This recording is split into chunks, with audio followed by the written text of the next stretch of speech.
Good morning. I'm Patrick Morrison. I'm the Assistant to the General President for Health and Safety, and I'd like to welcome you to this morning's workshop. This workshop will be on the IFF Center of Excellence for Behavioral Health Treatment and Recovery, and some other IFF behavioral health programs that we're going to go over. This workshop is also webcast live. So your brothers and sisters, and welcome you live out there wherever you are, joining us today for this webcast. Thank you for joining.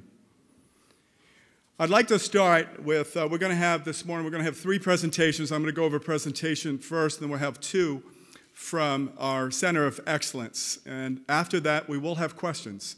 And I will have to ask everybody, if you have a question, please go up to the mic to ask that question so those that are listening through the webcast can hear the question. I want to start with just an overview. We have this is about the Center of Excellence, but I want to kind of walk you through a little bit of how did we get there. What was the impetus of us to actually build a Center of Excellence with advanced recovery systems. And some of the statistics, and I think some of these but we do know that 1 in 5 firefighters and paramedics will suffer from post-traumatic stress disorder injury in their career. That's 1 in 5. We do know, and these are from going out there and the research and a lot of people working with us, we know that firefighters with PTSD, and you see where I have that right now, injury. What we're doing at the IFF, and we've really looked at this to say that we want to change that word if we can. It's going to take us a while, but we don't want to call it a disorder. We think this is an injury that you receive just like any other injury on the job. So when you see that injury, this is some future language that we're going to try to change when everybody's talking about this.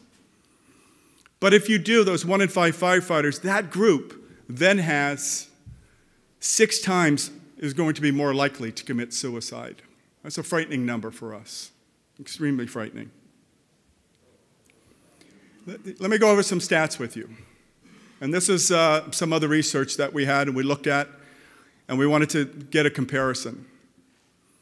We know that 30%, you see there in the Vietnam War, those veterans coming back suffered from PTSD. We know the Gulf War was as high as 10%.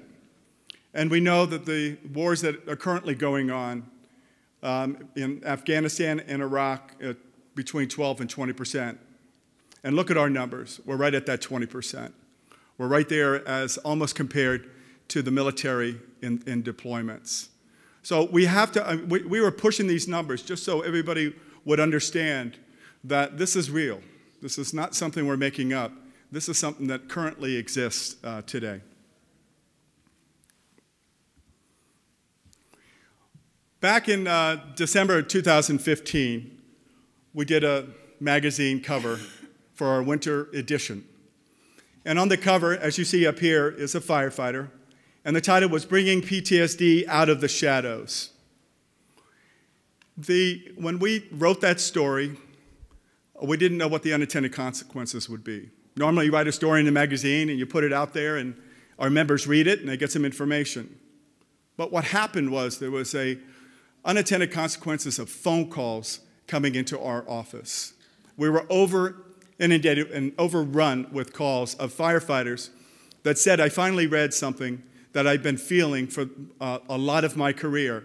I'm a retired firefighter. I finally read something that this is how I'm feeling. How do I get help?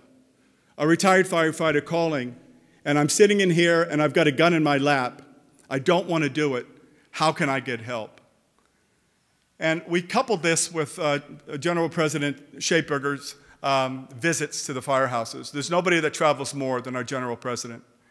And he would come back to the office and he would say, Pat, and we are hearing a lot of stories out there of firefighters suffering.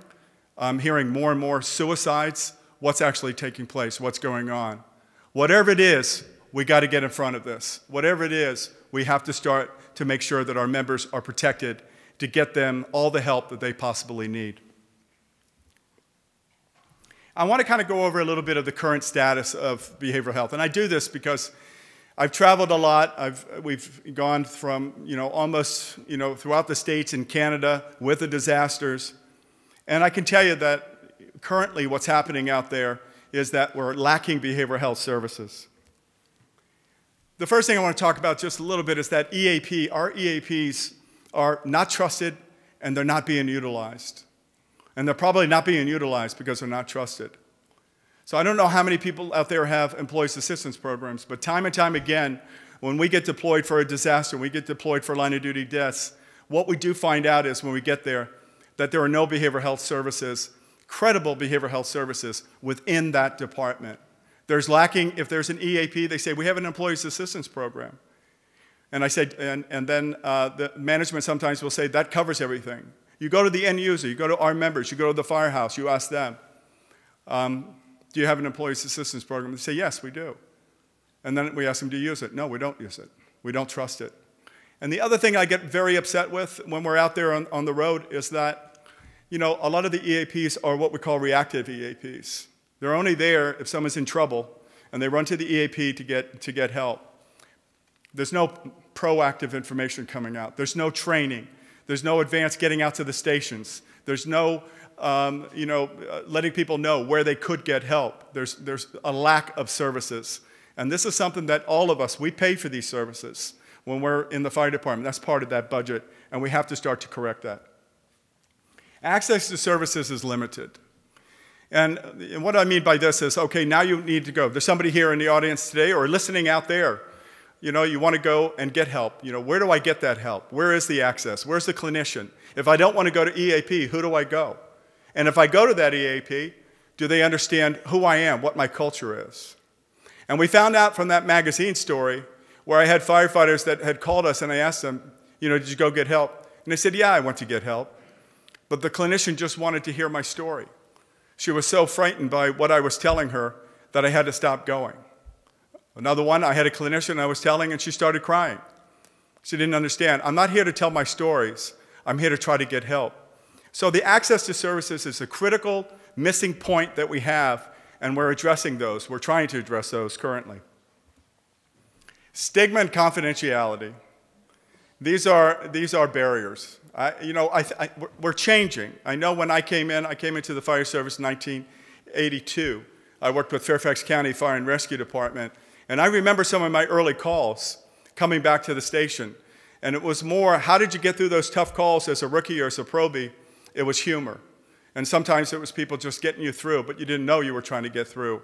You might have wanted to cry, you might have wanted to go back, but you did not show it there. You did not show it in front of your crew because you felt that if you did show it, that you were going to be weak and you couldn't do the job and you weren't going to be trusted when you're out there to do it. That was it. That was the reality. And unfortunately, that still exists today in some places. It still is part of what we have today. I think we're getting there. We're talking about this more than we've ever talked about it before. We're doing whatever we can to market the information out there and to get this out there and to make sure people understand that the time for that stigma, and sometimes it's not only the stigma for the crew, but it's the individual stigma. You know, can I get help? Trying to get help, trying to pick up a phone call and saying, hey, listen, I need to talk to a clinician. That phone weighs about 500 pounds. Just trying to get somebody there to move. And I'm going to talk a little bit later about how we're trying to address that and how we're trying to help with that. Again, when we go to these deployments, I get out to the firehouses, I get out to the fire stations, and I said, can you show us your behavioral health program? And it's on this SOP, it's on this SOG, they have it in the paper, but is it actually being applied within the fire service? It's not. It's just on paper. They don't understand it. I get so tired when I do some of these presentations, because I talk to fire chiefs around the country. And it's a shame that I have to start talking and say, listen, these are the areas that you need to make sure that you're addressing. The time for talking about what the issues are, I think that's over. We know what the issues are.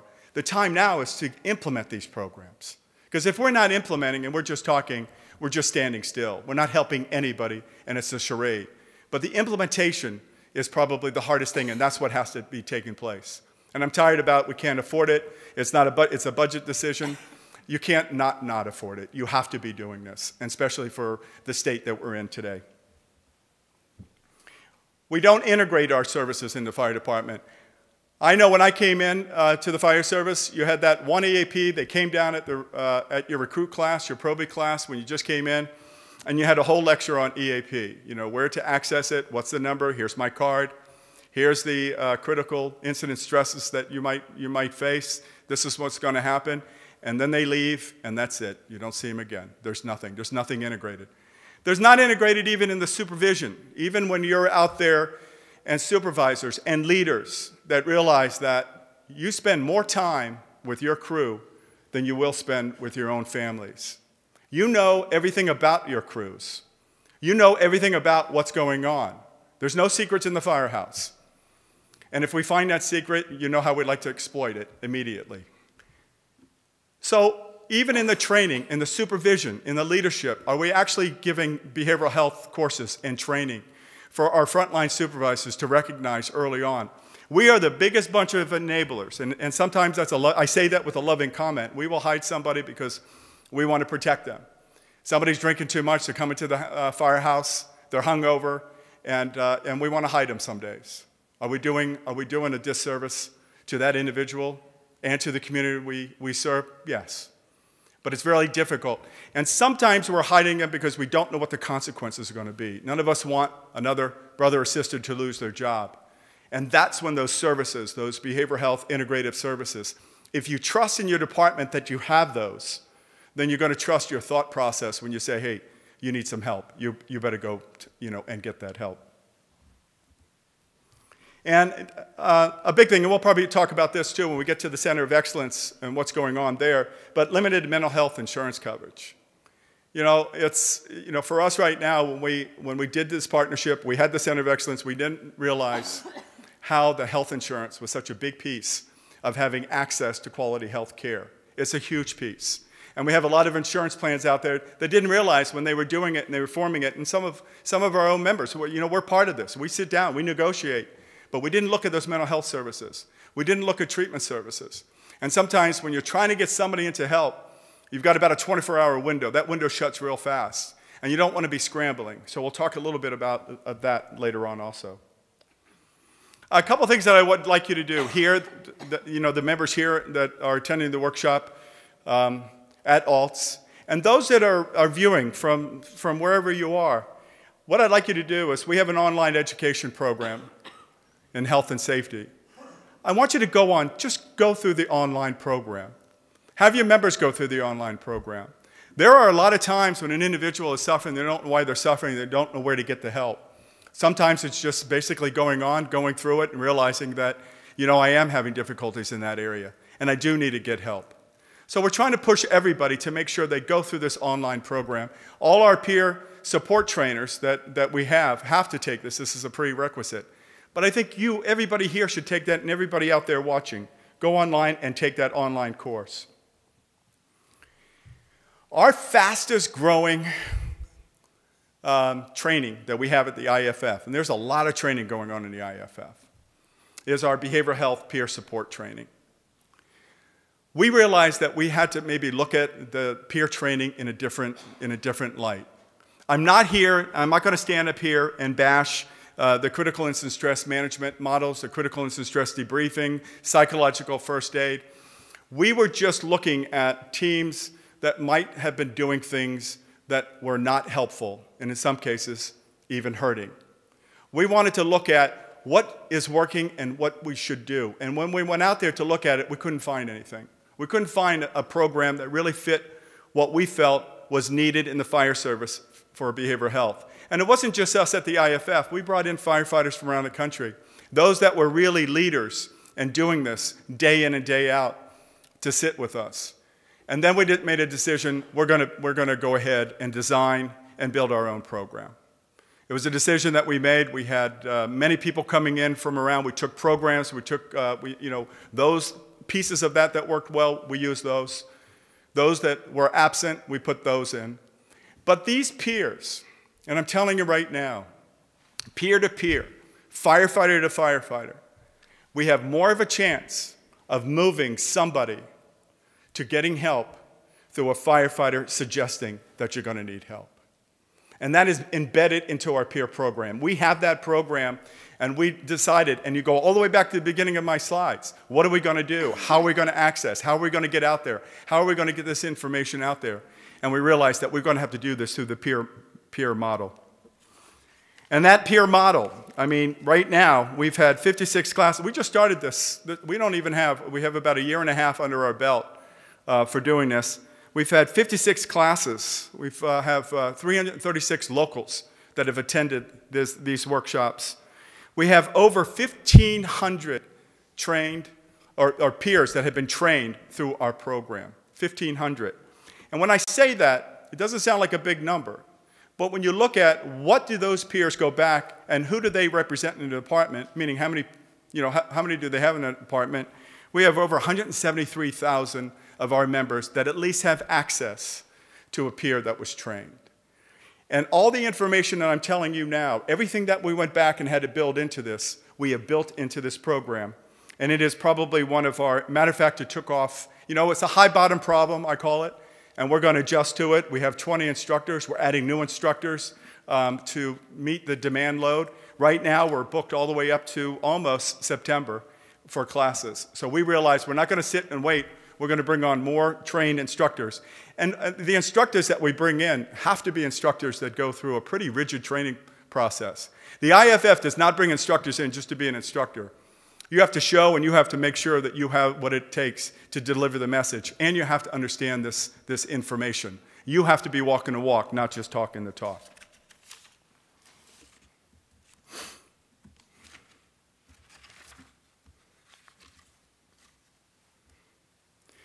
This has been probably one of the busiest years, or last year was the busiest year that I've been. I've been at the IFF for 15 years, and we haven't had more deployments in disaster than we've had. We started, in this picture up here, you'll see that the one there in the far left there is Charlottesville. We responded to that civil unrest up there and trying to help the firefighters, and they had a lot of issues about what actually took place in their city. Right from there, we came back and we moved over, and Hurricane Harvey was coming through the Gulf, dropping 61 inches of rain and devastating that area down there. We had peers, and again, these are the peer program. We actually have a disaster response team, not just peers. We do an amazing amount of work and spend an amazing amount of time and energy to get disaster support down to those areas. We went from there to Hurricane Irma. We came back from Hurricane Irma on October 1st. That was a devastating event that took place in Clark County, Nevada. The shootings there. And then we came back thinking we were going to get a rest, and we were in Northern California, and then Southern California, and then the mudslides. This all happened in a very, very 6-month period of time. If we didn't have the resources that we had started to put together, if we didn't have peers that we could count on, if we didn't have experienced people in disaster response, we never would have been able to cover what we needed to cover. We did an amazing job, and there were a lot of people that were involved in this, but we did an amazing job helping our brothers and sisters over this last 6 months. The unfortunate thing is, and talking to those members that were at this event, and especially the local presidents, we have a lot of firefighters that are going to need long-term care, long-term help. And you got to start thinking about that up front. And that's why it's so important to us that we make sure that we understand why we put that peer together, that program together. That it kind of takes. I needed to talk to you about that, those struggles that we had and what we've been doing. And then along the way, and with all of this, the conversations, the general president has taken a lead on this. This is one of his #1 priorities. When you have somebody at the top that says, we're going to get this and you're going to get the resources you need. If you need behavioral health specialists in your division, we're going to make sure we have that. We have those resources applied to you. What do we need to do and how do we need to do it? And then we had an interesting conversation and Advanced Recovery Systems. This is a company that had at that time, I think, 6 treatment facilities. And they came and they approached us and they said, we have a facility that we're opening up and we want to know if we can partner with the IFF and make this a center just for the IFF. I mean, it was a very interesting conversation. We sat down and we did not want to get into the treatment. That's not what we do. We're not, into the treatment business. But we sat down and we looked at it, we discussed. And again, the general president put together an advisory committee. And he basically said, hey, Pat, I want to, let's get together, let's get these people together and let them, is this a good idea? Is this a bad idea? Is this something we should do? And we sat and we discussed this for a couple weeks. And a couple things that came out. One was that it is very interesting that this is for just firefighters. That would be an interesting approach. That if you're going to go to a treatment facility and it would just be firefighters, that has some possibilities that could really be helpful. And that was incredible. So we said that if it's just going to be for firefighters, we're really starting to seriously think about it. And then what we said was that this treatment had to be not just for substance abuse or substance abuse issues, but we had to have a treatment facility for PTSI, our post-traumatic stress injuries, and mental health. And we sat down. And this has not been done before. This was not done. There was no other center. We couldn't go out there and say, hey, here's the blueprint. This is what they're doing. This is how they're treating it. We didn't have any of that. We had to sit there. But we actually said to Advanced Recovery Systems, this has to be a priority within this center. Actually, it was difficult because the center is in the state of Maryland, and even the state of Maryland didn't know how to certify us. But I tell you what, if you have a firefighter that's suffering from a mental health issue, a lot of times they have to go to a psych ward. A lot of times they have to go to a facility that, you don't want to send anybody to that facility. And what we were hearing out there from our people that were working, coordinators that we had throughout the country, is that what is missing is mental health. Mental health treatment is missing. And we do know that there's co-occurring. When I say co-occurring, we knew that if we were going to build a treatment facility that we would have substance abuse, there would be alcohol, there would be drug issues. But that co-occurring with firefighters would be the issues on the post-traumatic stress that we would have to address at the same time. If I told you right now, think of a bad call that you ran. Just think of a bad call. That's all I'm asking you right now. Just think of a bad call, a really bad call that you ran. I can tell you right now that a file cabinet is opening up in your brain. It's pulling it out. It's telling you what time it was that day. It's telling you who it was. It's probably telling you the weather. It's telling you, was this a young child? We have all these files. We have a file cabinet filled with these stories. But back then, too often, what we were doing was we were just sucking it up. And like I said before, and the General President says it a lot, is, we used to have the thing, suck it up, buttercup. And we realized that maybe here, this center, maybe this, we could start to take a look at post-traumatic stress differently and mental health issues. We wanted the staff here at the center, we sat down, we said we want them to be, sort of understand our culture. And that's difficult. That's really, really difficult to do. But we wanted them to understand who would be coming to that center. And you're going to hear later in the other presentations of, fire ops. We had the whole staff go through fire ops. We actually sent Jim Brinkley, who's the director of health and safety and really runs the peer program, the peer support program, sent a team of trainers up there to the center to give them firsthand training of what we are like, what's going to come up. And we are a unique bunch. I'll let them talk about it, but the challenges of firefighters going to a center, were unique, I could say, from the outset. The other thing was that this was going to be a partnership. The partnership with ARS had to be a partnership that we were involved in, that we had a say, that we had a seat at the table, that we were part of that contract, that we could sit and we could talk about what services, what was going to be applied. And we actually were able to come to an agreement with that. We wanted to make sure that we had that. And the other thing, and we were asked, and we said, we don't want any financial gain from this. And we were asked, we were there, and the General President said, we are not making money off of trying to help our brothers and sisters. But what he did say to ARS is that what you have, that's more important than money, is that you have our credibility at stake. Our credibility means when a firefighter goes to this center and he shows up and he sees the IFF logo out there, that he knows that this has been vetted. This is something that has been built by the IFF, and I'm telling you right now, that's a trust factor that you're not going to get anywhere else when that takes place. We've had challenges. We're going to go through some of those challenges. I'm not saying it's been easy. Matter of fact, it's been difficult at times trying to navigate through some of the issues that we've had. But we've managed. I had 6 firefighters in here yesterday talking about their own personal stories of the Center of Excellence, talking about their challenges and coming up and talking about how it saved their lives. It's incredible that we have a facility that firefighters are now able to go to come back and actually tell their story. And that's these are some of the most powerful stories I've ever heard. Experience to date, here are some numbers for you. Currently, when I say current census, that means we have 40 firefighters at the Center of Excellence right now. We've treated to date 247 firefighters. 108 out of those were treated for PTSI, post-traumatic stress or other mental issues. 139 were treated for substance abuse issues. Every other week, we get an opportunity to go up to the center. We actually sit with the center staff. We actually sit with Dr. Morris here to my right and Tim Craig, the operations chief, and we sit down. Every other week, we're sitting down going over what are the issues, what are we doing well, what aren't we doing well, what changes do we need, and where do we need to get maybe some additional resources. That's an incredible meeting that we have. But even more incredible, we get the opportunity to sit down with the clients up there.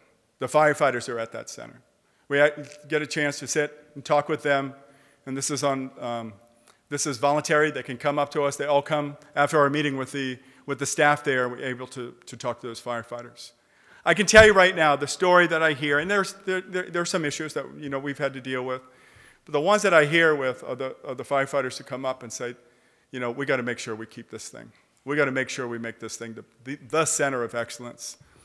He said that when I came in here, I was scared to death. I wanted to die, and now I want to live, and now I'm afraid to leave. And you had firefighters that were just reaching, it's almost this, when you go up there, you have firefighters that have been there for a couple weeks, and they reach out their hand to their brothers or sisters and say, hey, listen, you're in a safe place. This is a place you can heal. This is a place you can get help. You can do it. And it's amazing the transformation just in a couple weeks of where those individuals are. And the thing that we wanted to stress, and the thing that was so important for us, was that we know that most treatment facilities, if you're just up there for 28 days, and that's sort of the magic number in some cases, if you're up there for 28 days and you have no support mechanism when you get out of that treatment facility, 80% of those individuals are going to fail, 80%, because they have anything. So when we sat down with ARS, we said we're going to have a follow-up program, 3, 6, 9, 12, and 18 months out. We are following firefighters through that. You'll hear a little bit more about that later on. But that was part of the negotiation and the agreement that this had to take place. We had to do this. We have weekly meetings with corporate as far as when we can get the information out to all of you, the blogs. We can get our magazine stories, emails with information. So it's been an incredible, partnership. We never thought we would get involved in this. We never thought that this would be, something that we would be doing at the IFF, headquarters. But I can tell you what we did not want to do, and we weren't worried about failing. We were worried about not trying because we were afraid of failing. We wanted to make sure that we made this attempt. And I think what you're going to hear is that we made the right decision. And we're going to continue to do what we're going to do, and we're going to continue to work in those areas that we need to work to make this a center of excellence. That's my, just front end. I'll be coming up here a little bit later to add a couple more comments. But really what I'd like to do is to turn from that overview that I have there over to the staff at the Center of Excellence from Advanced Recovery Systems. And our first speaker here is Tim Craig. Tim is the executive director.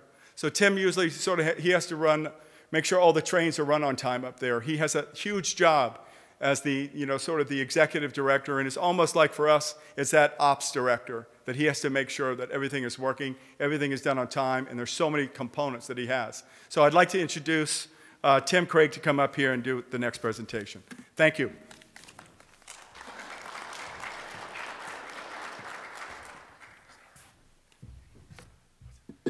Good morning.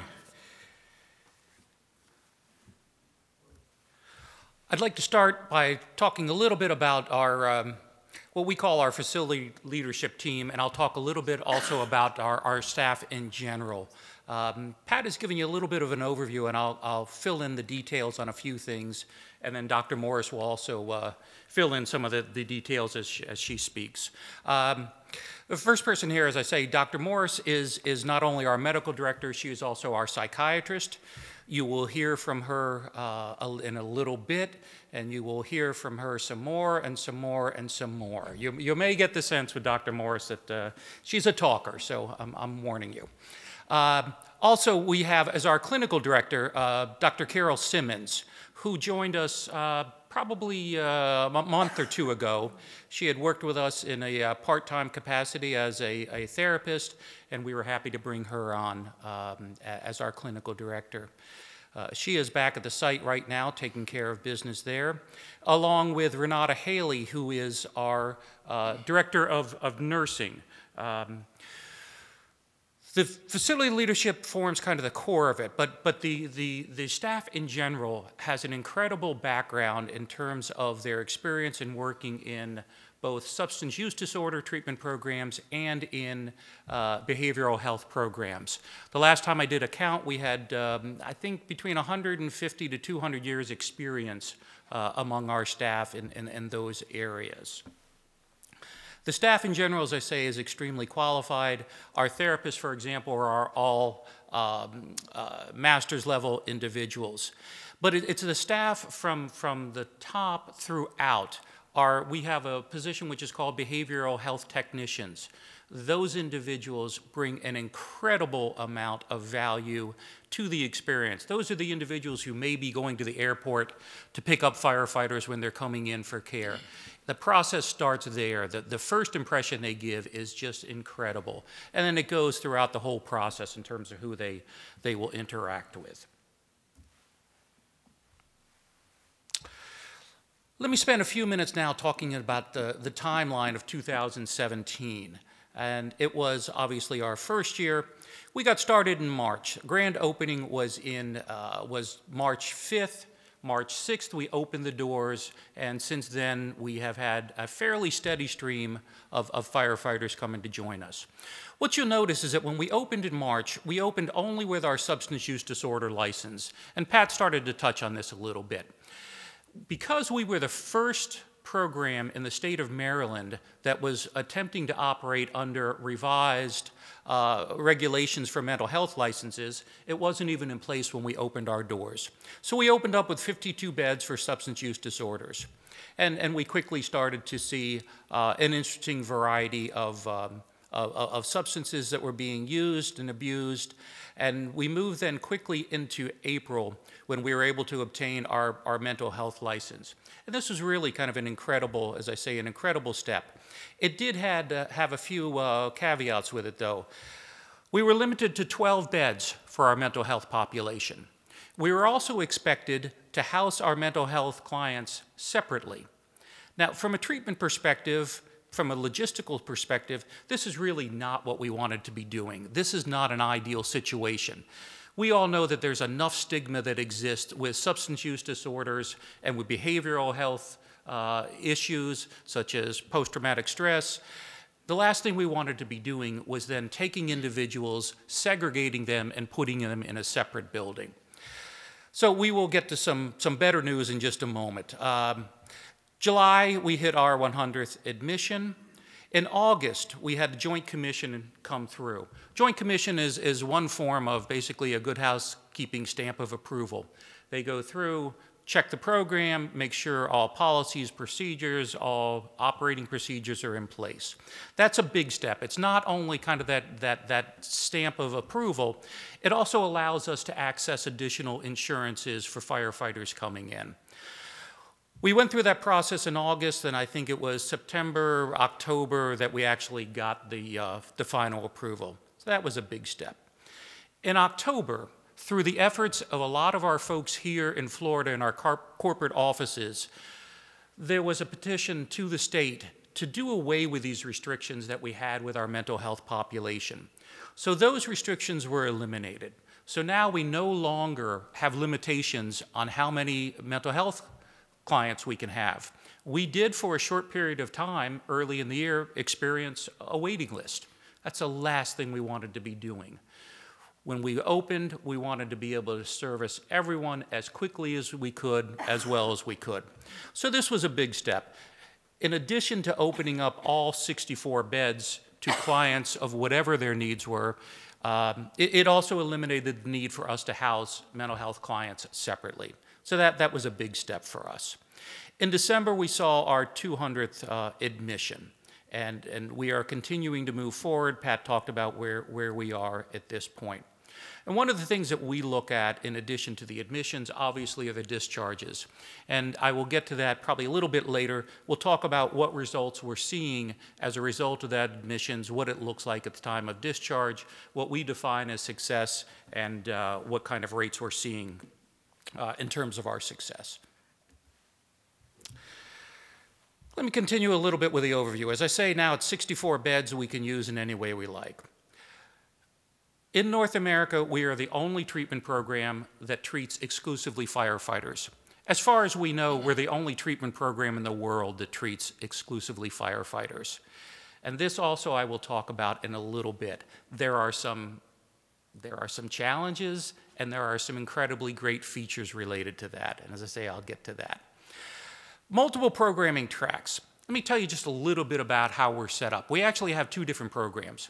We have a program which is for the treatment of substance use disorders, and we have a program which is for the treatment of other behavioral health issues, including post-traumatic stress. We also, as Pat talked about, we have co-occurring disorders. So we have the ability to determine what the primary issue may be. And if it's co-occurring, for example, if we have someone who comes in with primary PTSD and they have some secondary substance abuse issues, we have the ability to put them in a track which addresses those in that order and in a certain ratio for their care. If somebody comes in with primary substance use disorder and may also have some other behavioral health issues such as anxiety, depression, we also have the ability to establish a protocol for them, an individualized track for them to be able to address those issues. So we have the ability to handle virtually any firefighter who may be coming to us. The only thing we're not able to do is to provide a medically supervised type of detox. And so far, we've not even had the need for that. We do detoxes, which are a clinically managed type, and we've been able to handle every firefighter using those services so far. As you see, this facility is self-contained, so everything is on-site. The housing is all on-site. I'll show you a map in just a moment to give you some sense of that. All the dining is on-site. We have a chef and a kitchen crew on board. All the programming is on-site, recreational amenities. On-site firefighter-specific rituals. When I saw this bullet on the slide, I thought it looked a little bit odd, but we'll talk a little bit more about that towards the end. But I want to assure you that firefighter-specific rituals, that there are no animals that are sacrificed during the course of care. This is a little map of our campus. We sit on 15 acres. And I've got to tell you, it really is a beautiful campus. We are located somewhere between DC and Baltimore. And if you know this area at all, to find 15 areas as excluded as we are is really quite a challenge. We are literally kind of in the middle of nowhere. But for our purposes, it works out wonderfully. And what you'll see is, on your right, you see that, and we'll talk a little bit about some of the amenities in a moment, but you see the walking trails. We've got about 2.5 miles of walking trails there. On your left, you'll see what we cleverly call the station houses. Those 4 buildings on the left, that's where our firefighters are housed. And then the other buildings, administration building, kitchen there. So you get a little bit of an idea of what the layout. What's nice is with 15 acres, there is plenty of area to roam around, to have some quiet time, to just kind of adjust to what the demands of treatment are. And there are some significant demands when you get into treatment. Again, you'll see kind of our structures here. One of the things that we're very proud of is that the facility was not only the concept not only came from IAFF, but the design of the facility itself has the imprint of IAFF all over it. So, for example, in our kitchen, you'll see that the way that it's designed, there is kind of the kitchen table, which is an incredibly important part of all of your station houses. We have a large kitchen table, which is where the same thing occurs at our facility as it does at all of your station houses. Everybody at lunch, at dinner, all the firefighters come in there, solve the problems of the world, solve the problems of the treatment program, take care of all kinds of business there. This is one of our probably our most popular amenities.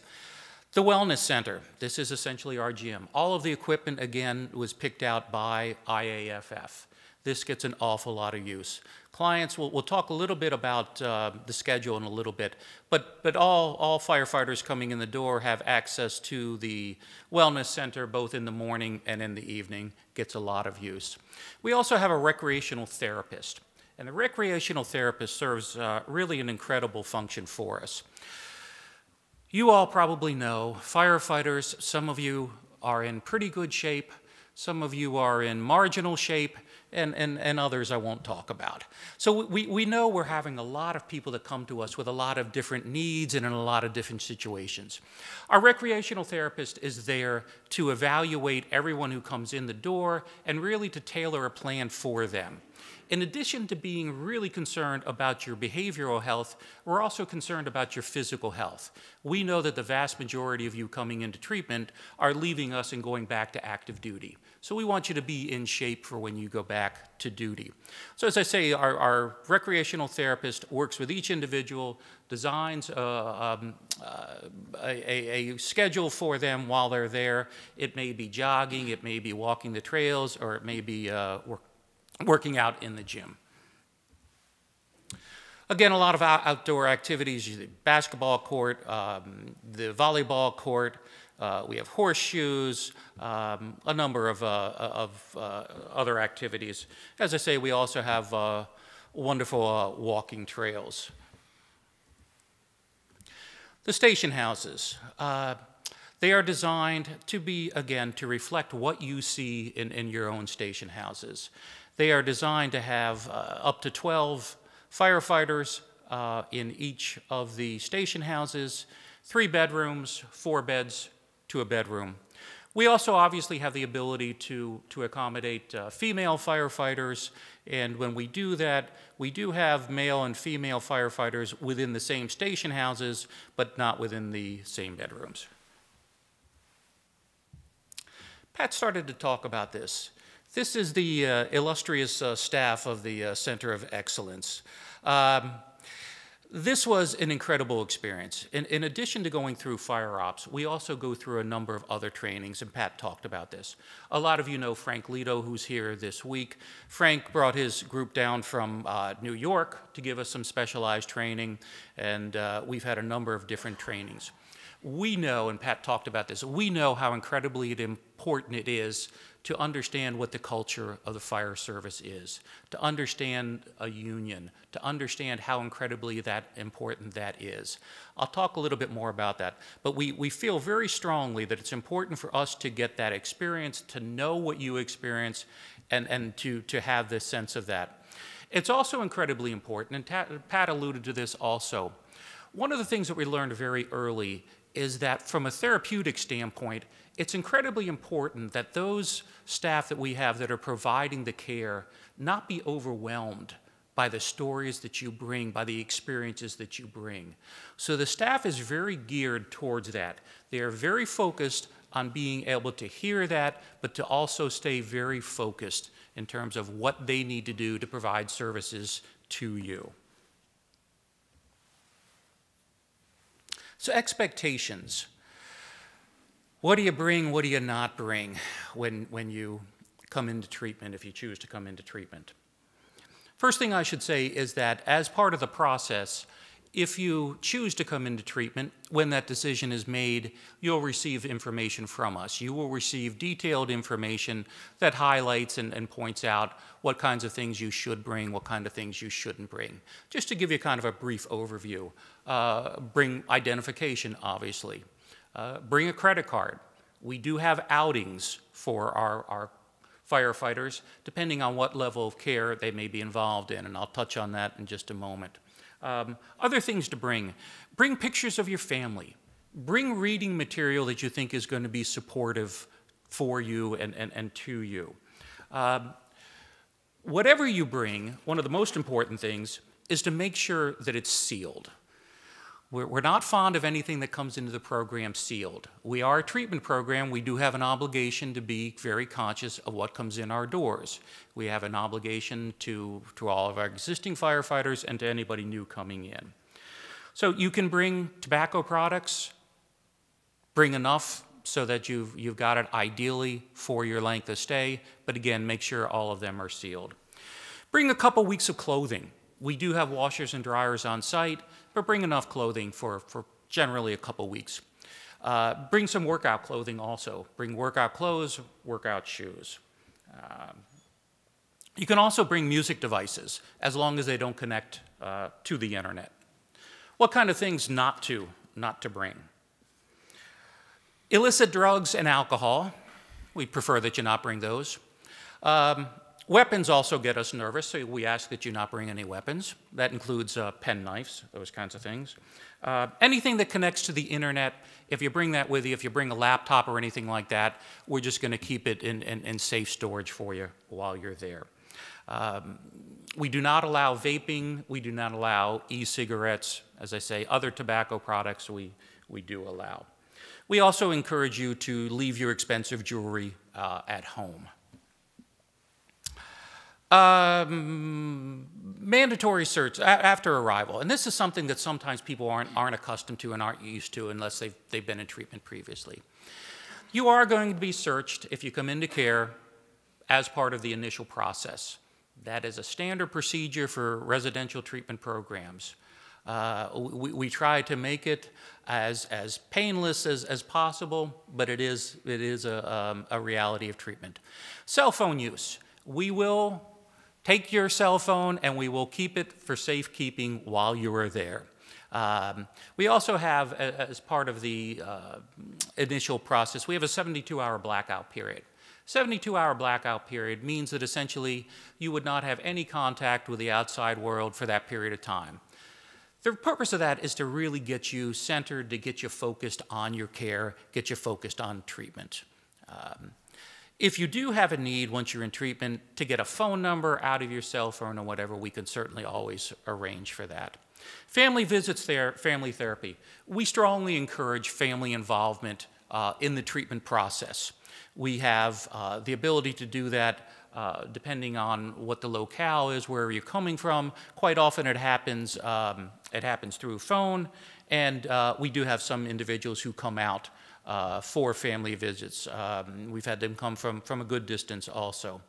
So that is certainly possible. We do that all based in consideration of what an individual's clinical situation may be. Dr. Morris is going to talk a little bit about the medical screening and those kinds of things.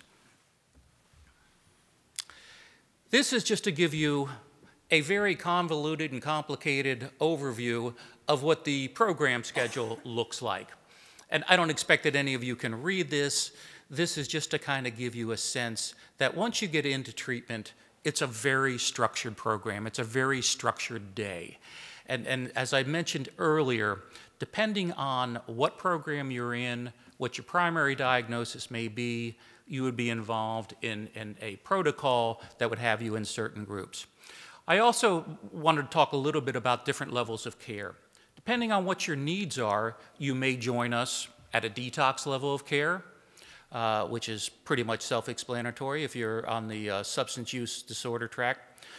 If you started there, you would then typically step down to our residential level of care, then step down to our partial hospitalization level of care, then perhaps down to intensive outpatient services. As what's somewhat unique in our facility, as you step down from one level of care to the next, you actually move from one building to the next. And it helps to provide kind of the reinforcement of what care we're providing in those levels of care, and to support what you're doing in the different, as I say, the different levels, and supported by having you housed with individuals who are essentially at the same level as you walk through the process. Okay, Pat talked about this a little bit. What's it like having 30 to 40 firefighters in treatment and potentially going up to 64? The next slide, I did about 6 different versions, and there was only one that was approved for use today, and this is the one. It's challenging. It can be incredibly challenging. There's an old hockey joke that goes, I went to a fight and a hockey game broke out. For us, the joke is, I went to a union meeting and a treatment program broke out. It was, and still is to a certain extent, a little bit unusual for us to be working both in a treatment setting, because all of our staff has experience in that setting. We don't have a whole lot of experience working with not just a union, but everyone being from the same union.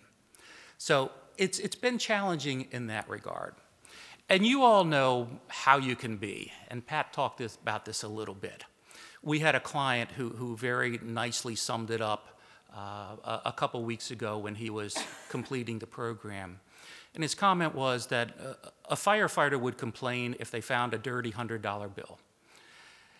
And we kind of take that to heart. We encourage a lot of feedback, we encourage a lot of input, and we understand that there is going to be challenges, that we are going to be consistently challenged to do better. And as a staff, that's one of the things that I promote most. We always need to get better. We need to hear what you're saying. We need to take it to heart. It's incredibly important for us to continue to do that. What's it like? Having all firefighters is also the best part of what we do. We do surveys. As firefighters leave us, we do surveys, and we ask for everybody's input.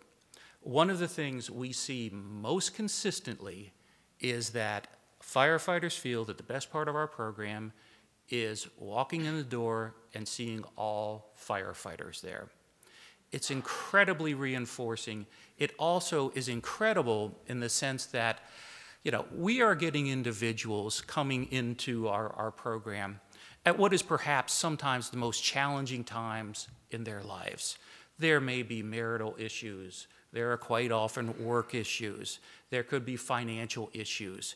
There are any number of issues in addition to perhaps substance use disorders, to other behavioral health disorders. It is, as I say, perhaps one of the most challenging times. For a firefighter to be able to walk in the door and immediately be embraced by their brothers and sisters is just incredible to see, and we see it happening every day. We also see that in treatment, sometimes the first 2 weeks take a little bit of adjustment.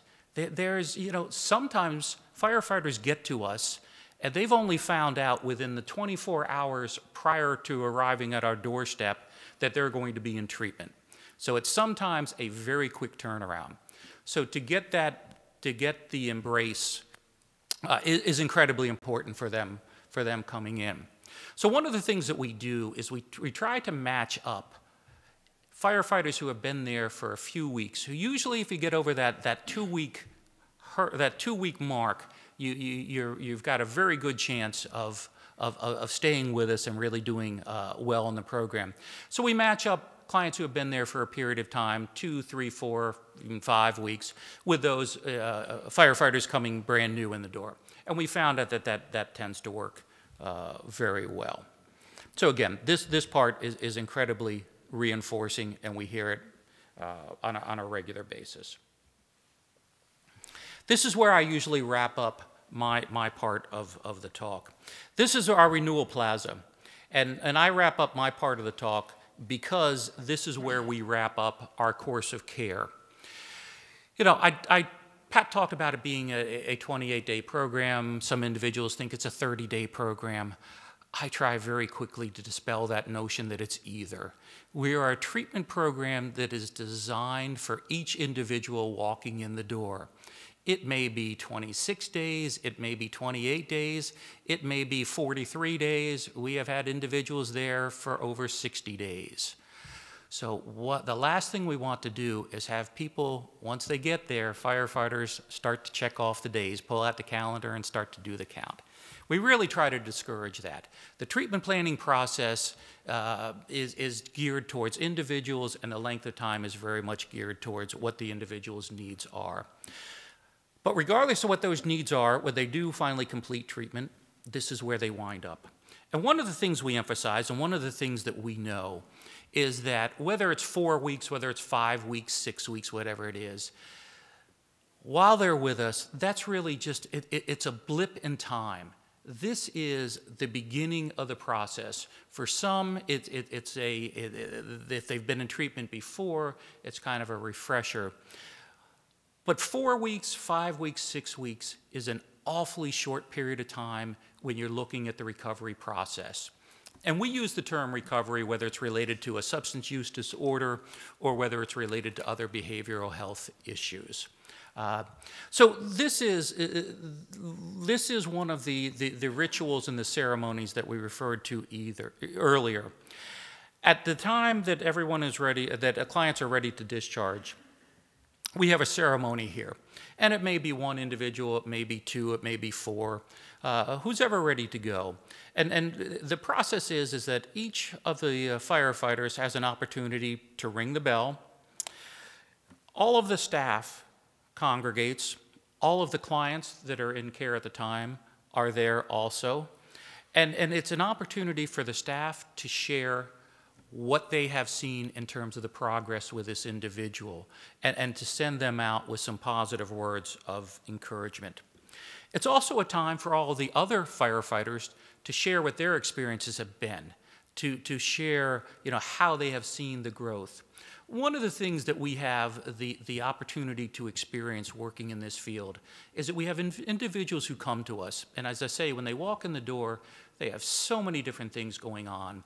And you capture kind of a mental image of individuals as they walk in at that point, and then you get to see them 4, 5, 6 weeks later, and the change is just unbelievable. It is such a dramatic change. You can see it in their faces, you can see it in their gait, you can see it in how they sit and how they talk. It's just incredibly rewarding. This Renewal Plaza kind of reinforces that. So as a last step, after hearing from staff, after hearing from their fellow firefighters, they then have an opportunity to share what their view has been of their care. And typically it is incredibly positive. It is kind of their view on what their next steps are. And Dr. Morris is probably going to talk a little bit about this. As I say, we know that it's a brief stay. We focus a lot on what comes next. We also hear what we can do better, to continue the program. One of the things that is incredibly important to every firefighter that I have seen come through treatment, regardless of how much of a positive experience it's been for them, they always want it to get better for the next firefighter coming through. And that's why we take that to heart. So we hear that also. So this is, as I say, this is how we wrap things up, and this is how I generally wrap things up. I will say that going into 2018, we have a commitment, not just for myself, but I speak for all of the staff. We know that a program is not born perfect. We know that programs need to evolve, and we are in the process of that occurring. We are committed as we move into 2018 to continue to provide the services that we've been providing and to continue to get better at what we do.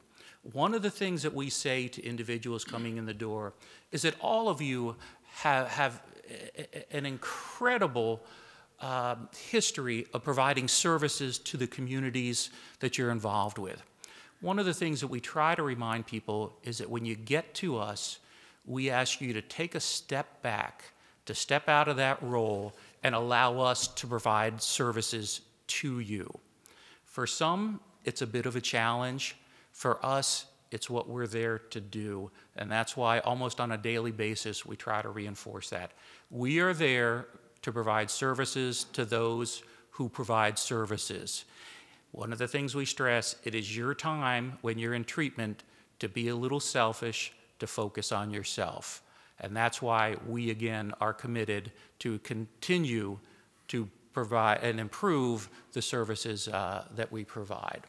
So I will turn it over in just a moment to Dr. Morris. Thank you, Tim.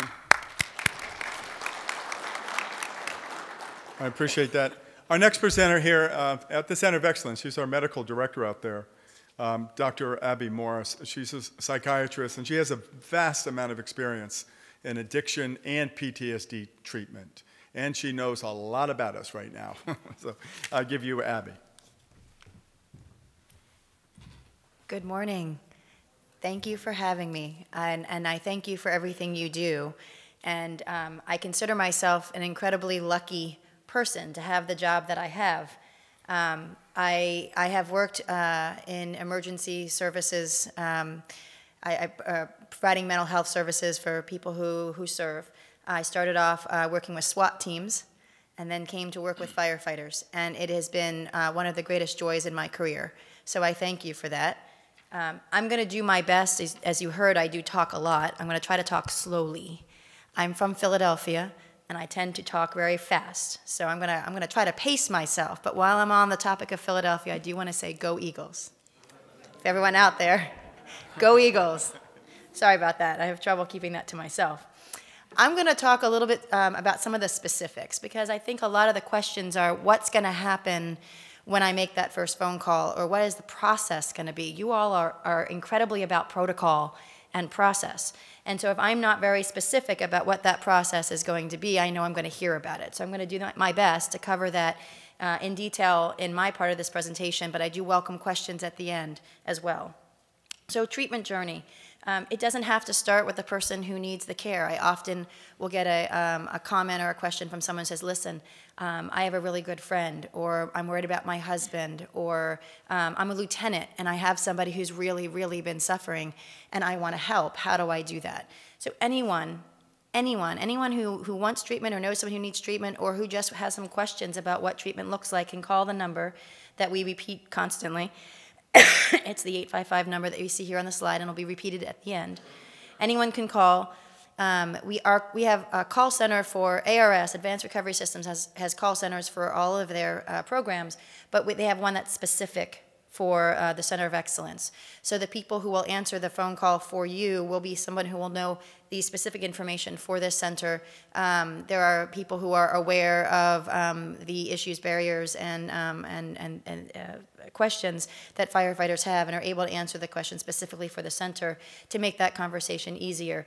It is a first conversation. There will be several conversations. If someone expresses interest, there will be an intake coordinator who will begin to assess the need for services, because there has to be an express need to come in for residential care. Now, people who are local to our center, somewhere in Maryland, can come and get outpatient care, and they can commute from home. But obviously, if you're from Seattle or Idaho, you're not going to be a long trip if you're going to try to do that from home. So they'll assess your need for residential care. It can be a need, both substance and mental health, as you heard earlier. And they will also verify insurance. So the work for the insurance companies will be done by us and by the call center. There'll be an initial pre-assessment, and that's really an important step, and it is really so important to give all of the information you can, either about yourself if you're calling for yourself, or the person that you're calling with or for. A lot of times firefighters are hesitant to give all of the information because either they're afraid they may not get in, or they may be judged, or someone may send them for a different kind of care. But it is so important at that time to tell us if you're having suicidal thoughts, to tell us if you're starting to have dissociative states while you're driving past certain corners that are triggers for your trauma. because that will help us to prepare for your visit. It will also help us to speak to the insurance company about why it is important that you come into treatment and that they cover that care. So that's a really important step in that pre-assessment. We're going to ask about not only psychiatric conditions, we're going to ask about home and financial. We're going to ask about legal. We're going to ask about anything medical. We don't just pay attention to your brain.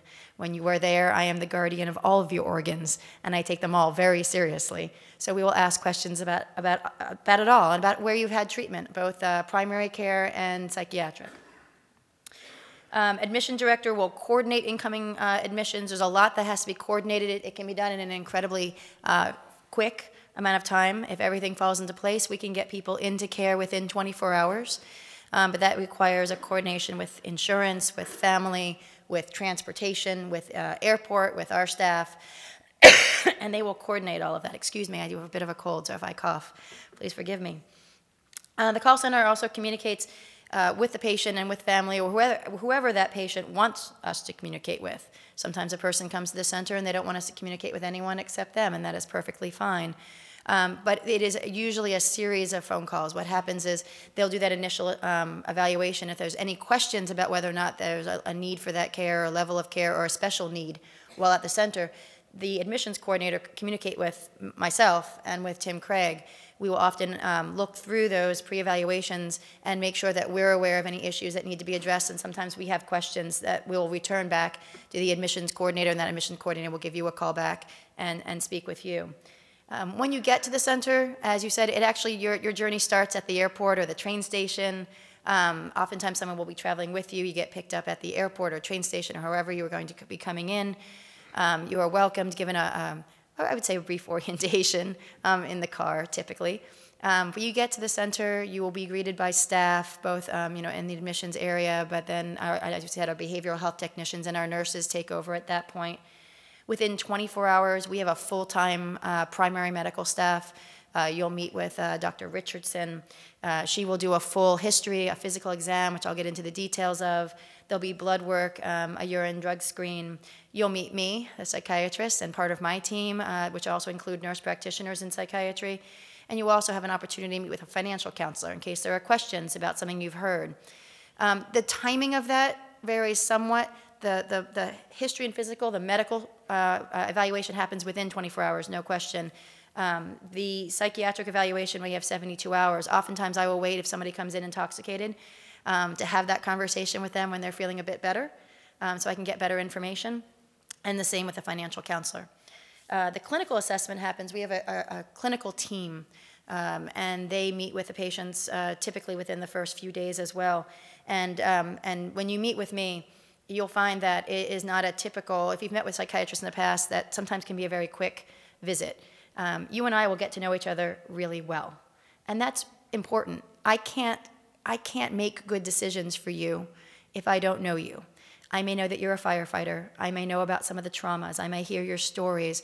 But I want to know you as a human being. You were not born a firefighter. And you did not start your life as a firefighter, although some of you may have been geared in that direction by family the whole time. But it is so important for me to get to know you and who you are and what you've been through and how you've gained your wisdom and what your challenges have been. And so that assessment, both with me and the clinical staff, at times can feel burdensome, because it's a lot of time. You just get there and you want to kind of get settled. But if you are patient with us, I promise that does pay off in the end, in the sense that you will have that treatment plan. So that, as you see the bullet up there, the treatment plan, as Tim mentioned, is individual for the person. It is not based on what we can squeeze into 28 days or 30 days. If you have particular needs, as we peel your onion, as I like to say, there are layers to all of you. Layers of your trauma, layers to who you are and what you do. As we do that, we evaluate and reevaluate our treatment plan. The goals are individual, they're your goals. We may think that you benefit from being completely sober for the rest of your life, but you may not agree with us. You may want to have better control over those, and you may have a different goal when you first come in. And we will work with you on creating goals that make sense, and make sense for you going back as active duty firefighters. It may not make sense if you're not going to remain sober. But those are things that we pay a lot of attention to, and we evaluate and reevaluate as we go on. And we'll base that on whether or not there's a primary mental health, primary substance abuse, and co-occurring. And then treatment starts. You'll have a combination of individual and group therapy sessions. You saw the schedule that Tim put up on the board. It is a very intensive treatment schedule. It is a very long, but I think fun day for most people. I think that when we originally looked at the research, we knew that firefighters were going to respond better in groups than in individual treatment. What we have learned is firefighters love our individual treatment as well. So we're working through our schedule and finding time, more and more time we can have for individual sessions. In addition to that, you'll have regular follow-up. So I might come down to your group and say, you over there, come on, time to meet with me.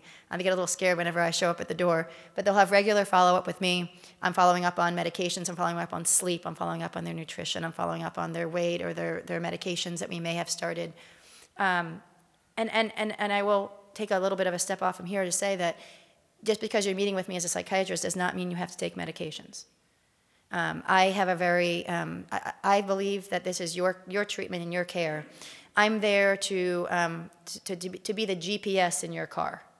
I leave you in the driver's seat, and your hands are always on the steering wheel, and your feet are always on the brake and the gas. And my job is just to help you get where you say you want to go. And if that means I need to recalculate some throughout that process, that is what we do. So you will always be in control of your care unless there's some kind of crisis or an emergency that puts you or other people in danger. And so I think that's an important thing to understand, and I'm going to go into that a little bit later, how we look at medications. You'll also see your primary care doctor while you're there. Depending on your level of care, it might be once a week, it might be twice a week, or it may be every other week, and also depending on what your medical needs are. Family sessions are encouraged but not forced. If that's something that you have as a goal that you would like to work on and you have family members, it doesn't have to be wife, it can be, or husband, it can be parents, it can be cousins, it can be the people that you live with. Whoever is important to you as your social network, if you think it's important for them to understand what's going on in your care and to be a part of that process, then we encourage that. Discharge is huge. Discharge planning starts on day one. It actually starts when you do your pre-assessment. Oftentimes, Tim and I are looking at someone's pre-assessment and we're realizing, okay, this person is from here. We're not sure if they have services for them when they leave. We need to be talking to our case manager. We will often start either medications or treatment protocols that we would like to see people continue when they leave, because 30 days is really just the foundation and just the beginning. And so our discharge planning, we have a dedicated case manager. What she does every day that she comes in is work with you and for you, looking at resources, figuring out what you're going to need, talking to you about what your options are, because what you all need as anybody is options. You don't want to be told this is the doctor you're going to go to. So oftentimes she'll bring you into the office, say, I found this treatment center when you're going home. Is it a good a distance from where you work or from where you live? Is this going to work for your schedule? This is the hours they have. And so it's an ongoing process to ensure that there's success. As you heard earlier, it's the follow-up, it's the follow-through when you leave, built on that foundation that we're going to give you. That's really going to coordinate and determine your success. Once you do leave and you go through the wonderful renewal process, plaza process, and you have a graduation, that's not where it ends. You're going to hear from us. You're going to hear a lot from us. We're going to call you. We're going to email you. We're going to check in with you. We're going to try to stay in touch. One, we want to know how you're doing because we've invested ourselves into you, into your treatment, your recovery, and your success, and we want to know that you're doing okay.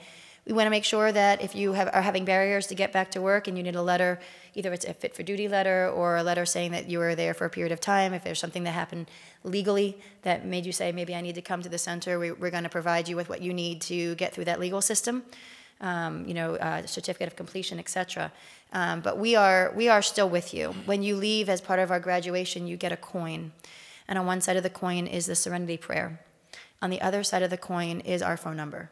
And we remind you to keep that coin with you. And if you need us, we are there on your back, right, in the back of that coin. And so that is a really important thing for us looking forward, looking at discharge planning and looking at the aftercare. And from our opinion, aftercare, it lasts at least 18 months. We're going to stay in touch with you for at least 18 months, hopefully longer, but at least 18 months you're going to definitely be hearing from us. The initial medical evaluation. And this can look like a scary slide. There's a lot of things on it, but it really is, and it isn't as onerous as it seems. excuse me, blood tests. So we're going to look at your thyroid. We're going to look at blood counts. We're going to look at your electrolytes, or what we call a comprehensive metabolic panel. Kidney function, liver function, blood sugar, cholesterol. I know you all end up getting medical exams fairly frequently, but we have had times when we found that someone's thyroid is really, really affected, causing them mental health issues. We had a recent diagnosis of diabetes type 2 for the first time for a patient who's doing really well after that initial shock that diet and exercise had to become part of his routine. We will check testosterone levels. That wasn't initially one of our blood tests that we would do on admission, but it was asked for so frequently that we decided to add it. And it has actually been, it has been a very interesting and informative test for us. We have found that in this population there is a lot of overuse, shall we say abuse, of testosterone and anabolic steroids. And so having a sense of where somebody is, and from the endocrine, we would say, perspective, or the it has been very important, and it tends to give you guys some relief to know that your testosterone is normal when it is. It's funny because normal for us might be a number like 150 to 500, and if your testosterone is 185, there's panic that ensues because it's not 500. But we do a lot of psychoeducation and medical education around those things. But testosterone is one of the things we test. And EKG, as you guys know, because you're medical, we look at the heart rhythms. That's important because some medications that you might be on may affect heart rhythms or heart rate, and so we want to get an initial screen. We do a tuberculosis test. You get that anywhere you go, and you're going to stay overnight because we want to make sure everyone's healthy. We do a history and physical, and I said the initial psychiatric eval. We do withdrawal scales if you're somebody who is coming to us for substance abuse help. And we do a suicide screen for everyone. There's a screen, a part of that screen that happens in the pre-assessment, but a much more comprehensive screen that happens. Having suicidal thoughts is not one thing. Some people just don't want to live this way, and some people have a plan. And and the thoughts can run the gamut in between. And it's really important for us to know where this person's at, and what interventions would be most important for them at that time. So those screens are done at that time. Clinical evaluations, as we said, we've started to use, not for everyone, because it's not appropriate for everyone, some genetics testing. We don't look at your 23andMe. I can't tell you if you're from North Africa or if you're from Brazil, but I will look at how your body responds to certain medications. The liver enzymes are really important for breaking down medications and making medications active. And so if somebody has had really bad experiences with a lot of different medications, psychiatric or otherwise, we will often order some genetics testing. It's a mouth swab, and it comes back within 24 to 48 hours, and it helps to guide our treatments if people are interested in continuing medication treatments. We may ask permission to speak with your treatment team. If you've been working with a psychiatrist and you've had them for years and you trust and like them and you really want them as part of our treatment team while we're there, we will involve them. That also includes therapists as well. We will reach out. We try not to reinvent the same wheel that they've been working with. And so that become a part of it. Again, if you do not wish us to, we won't, but we do encourage that because I think it leads to a better continuity of care overall. So these are things that we don't use. I think the title came out a little bit funny. A part of the initial evaluation is the things that we will not allow in the center when it comes to our medical care. There is, of course, many states in this country that have legal marijuana, who have medical marijuana. People can carry a marijuana card. They can get prescriptions for marijuana care. That is not something that we will allow to continue at the center. There are many things that we know about marijuana when it comes to PTSD, as well as mental health, depression, amotivation, psychosis. We also know that use of marijuana while you're in treatment, while you're going through actual talk therapy, can interfere with the ability for you to process that information and to use it. And so it is not something that we will allow use of at the center, even if you have a prescription card. Vaping, it's been a big argument with, and I've looked at the research over and over and over, trying to see if it's worth me sort of looking at this differently. The issue with vaping is that even if you bring a sealed vial of something, I don't know where that vial came from. It's not FDA approved. Something could be mixed within that that's different than even what you might know you're bringing to that center. And because we cannot validate the liquid that comes with vaping and vaping pens, we can't allow vaping. which is why when Tim mentioned you can bring cigarettes, you can bring tobacco, it has to be in sealed containers because we know then that it came sealed. I know that there's been multiple discussions around vaping, but at this point, vaping is not allowed. Firefighters have often had pain issues. You have heavy work. You know, I've lifted your hoses. you do a lot of heavy work. You work with a lot of heavy equipment. You've had injuries over time. You may even have had burns. And a lot of people have come to us either on as-needed opiates or opiates that they're looking to come off of. We will do short-term tapers. We will make people comfortable as part of our detox process. We may even use things like Suboxone to help people to come off, or buprenorphine to come off. But our goal, if you are an active duty firefighter, is that you need to go back to being active duty, and opiates are not, you're not allowed to be using opiates while you are on duty. And so we will not allow the continued use of opiates for pain. Now, we do have a consultant who is fabulous. We have a pain management group that we work with that we will transport you to. We will talk with your pain management team. And sometimes there are exceptions that we make. You know, if you're telling me that you're allowed to be on these and your fire lieutenant captain is going to tell me that that is the case, and we can talk to your pain management team and we think that they're trustworthy and doing what's best for you and it's part of your medical management, then we will look at that. But in general, not the use of opiates. Most people who suffer from anxiety or sleep problems or PTSI have seen their primary care doctor typically, and they may have been given a benzodiazepine. A benzodiazepine is Xanax or Valium or Ativan. They have AMs at the end, so alprazolam and lorazepam and clonazepam. Although they are effective, they essentially work on the alcohol receptors in your brain. And so it's a little like alcohol in a pill, and they are addictive, and your body does get dependent on it, and you're actually doing more of a disservice to your sleep than a service if used over a long period of time. And again, they are not approved medications as a firefighter that you can use while on duty. And so we have, I like to think, better and more effective methods of helping firefighters to get better and regular sleep without having to take a benzodiazepine. So although, again, we might use short tapers or we may use them in short bursts, it is not something that we typically use throughout your stay. Okay, I hope I'm not talking too fast. I'm really working on it. We are not just a substance abuse center. We really, not only are we different because we focus only and solely on firefighters, we have multiple tracks. The tracks were sort of created with a consultant. His name is Dr. Craig Katz. He was here yesterday talking about PTSD, PTSI. He works at Mount Sinai in New York. He was very involved in the post 9/11 era of working with first responders and PTSD. And he helped us to create our curriculum, and he still remains a consultant for us if there are things that we think that we can still learn.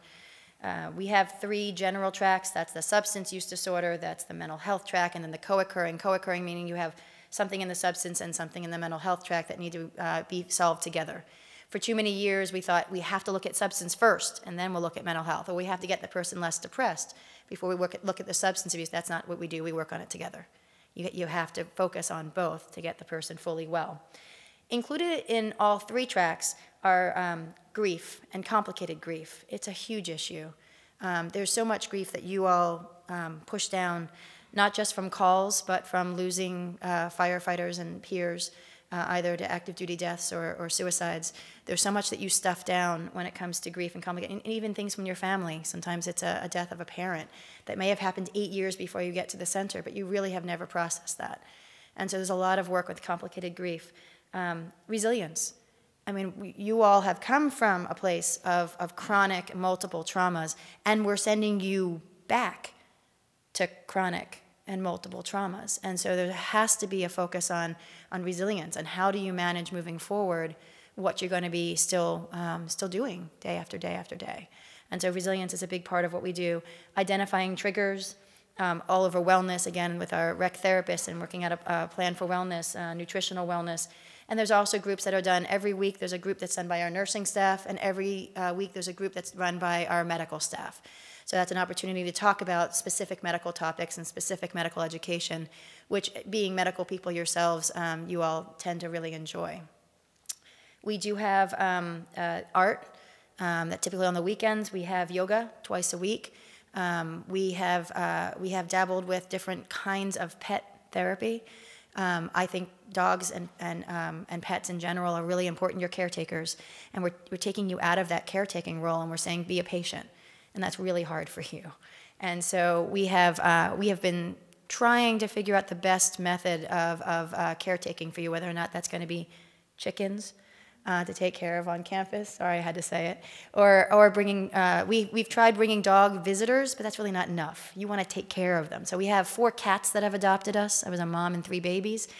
And boy, those cats are overfed, overloved, overcared for. We built them a hay hut to keep them out of the wind.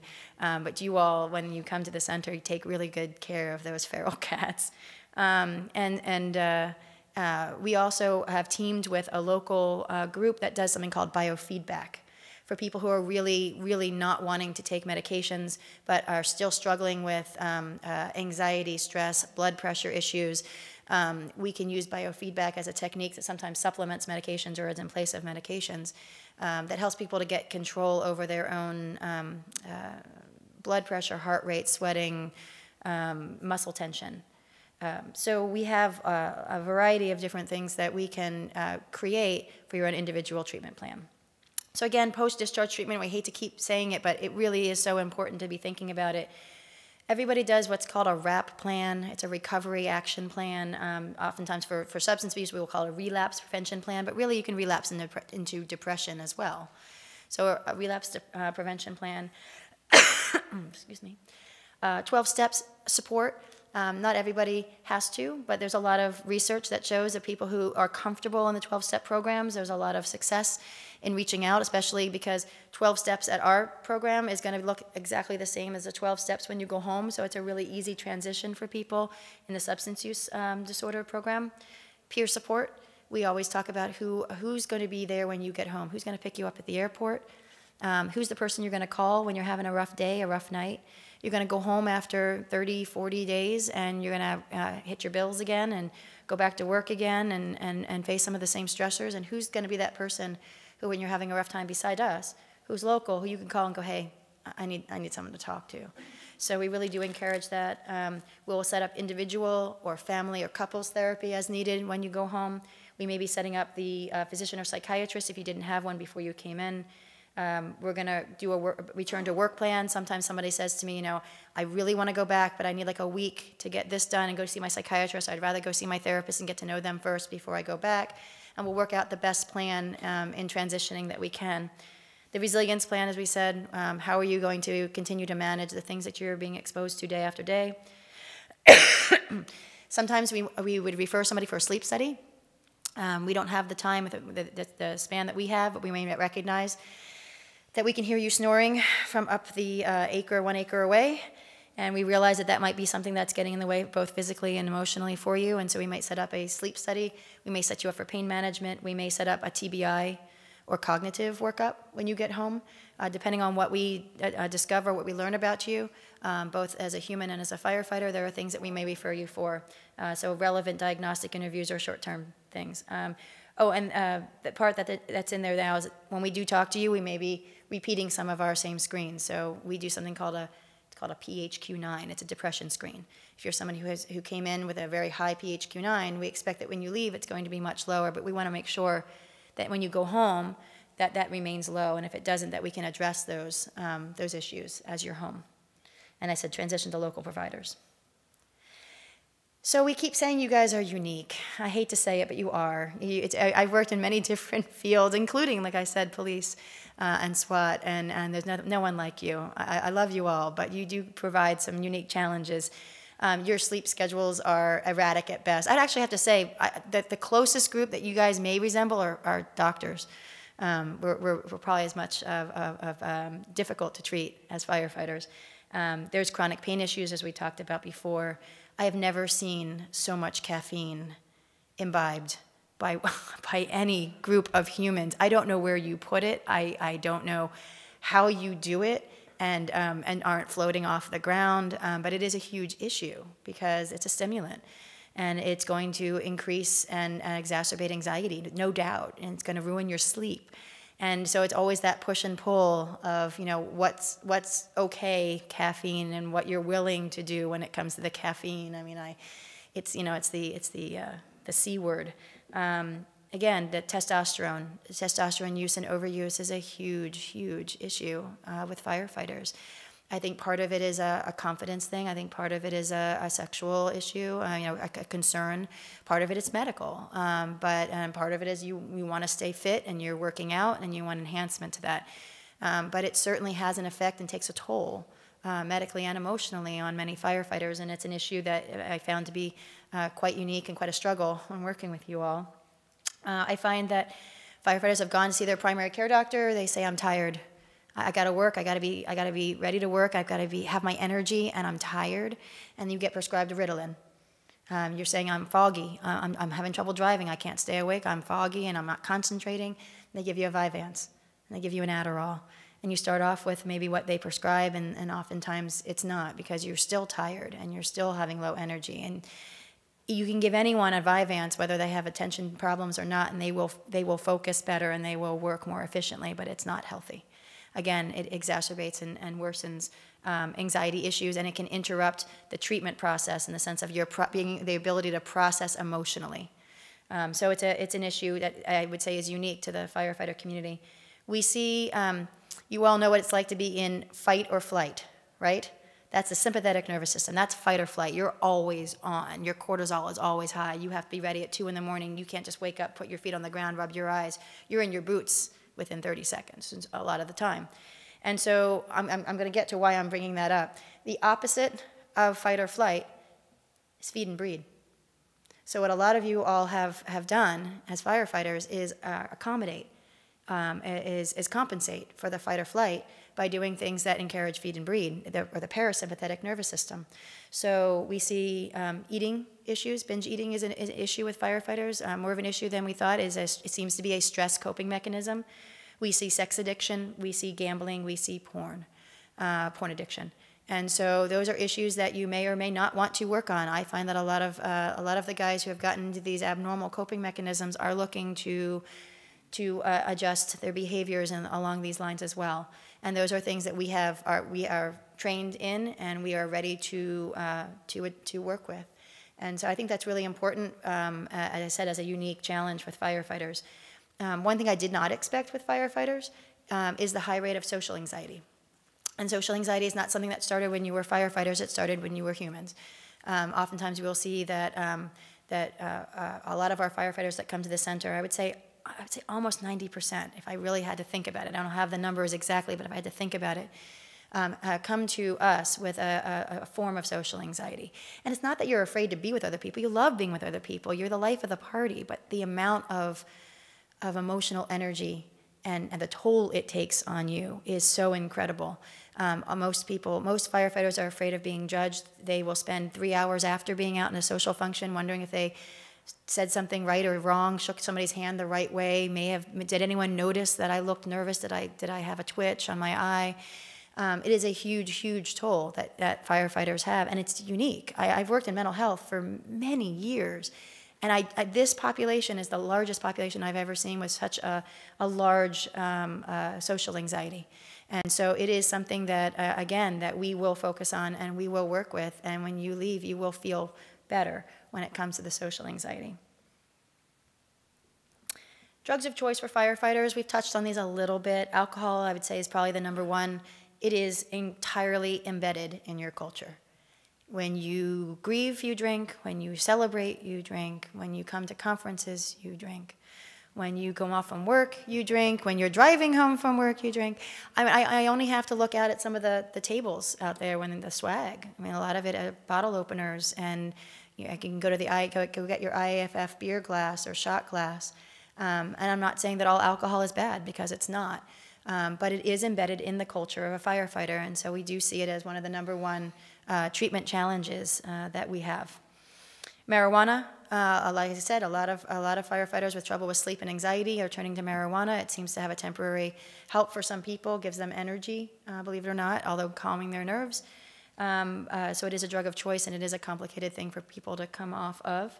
We see the stimulants as well as cocaine. It enhances energy.